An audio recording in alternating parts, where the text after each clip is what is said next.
Okay, the next series of tests we're doing I'll call the upper limb tension test, and there are actually several variations of it, whether or not we want to stress the median, the radial, or the ulnar aspect of the brachial plexus. So we're going to start looking at the median, we'll go to the ulnar, and then we'll finish off with the radial.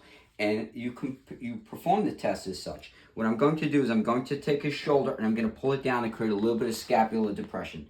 Then I'm going to take his arm, I'm going to bring it into 90 degrees of abduction and elbow flexion. I'm going to take his fingers, put them into full extension, including the thumb. I'm going to bring his arm into 90 degrees of external rotation, or a little bit more if he has it, and I'm going to slowly extend his elbow. And I'm going to see whether or not, if I hold this for a few seconds, whether or not it creates tingling, especially in the first 3 digits. The next test we'll do is a variation off of that. Same thing, we keep the shoulder depressed. We bring it into at 90-90, but now we're bringing the hand up and around this way, up a little bit, and what we're looking to see is whether or not we tension the ulnar nerve, so we would expect to see or have him complain of tingling in the last 2 digits.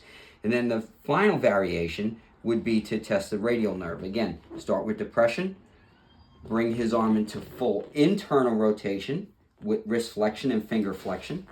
And now, keeping those fingers flexed and thumb in, all right, bring that thumb in there, Tim.